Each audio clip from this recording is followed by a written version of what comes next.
I personally believe that there's way to structure a debt components around. And so on a philosophical ground, and that's actually a fact as well, you can't replace equity with debt and debt with equity, right? So if a company is in a crying need of equity, debt is not a solution, right? Because they want the fuel to run the business and probably the cover losses, right? And debt will eventually be repaid.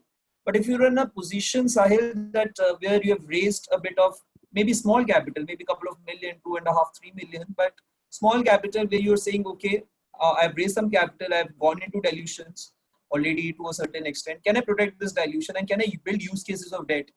That's where actually our analysis also starts, right? That what kind of business model the company is in, what kind of use cases the debt can possibly come in. As I tried touching upon, is it that if it's a SaaS company or a consumer brand, for example, let's take a consumer brand. Now, consumer brand on the face of it is a cash and carry business, right?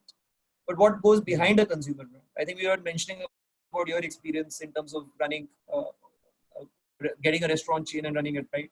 Now, what goes behind it?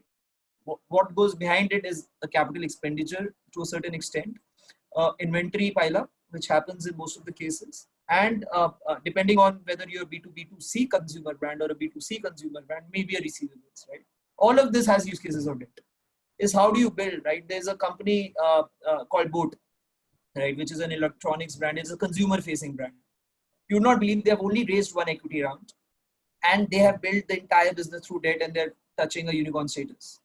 Right. So it's how you use some of the debt cases well can really sometimes define it.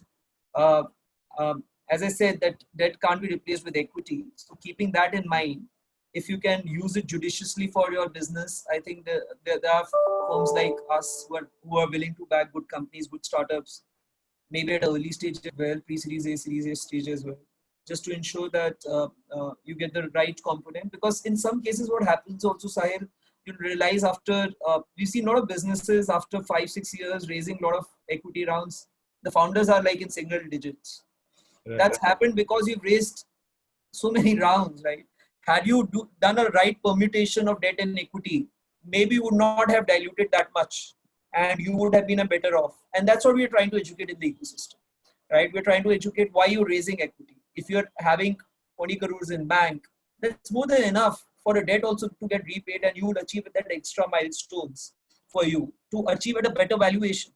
Why are you trying to dilute yourself? If you're confident on the business, if you're talking about businesses where you're not confident, you're getting equity interest and you're saying, let it come, then yeah, that's a different scenario. But if you're confident on your business and you believe the genuine working capital requirements where equity should not be used and should be replaced with debt, that's where we come in.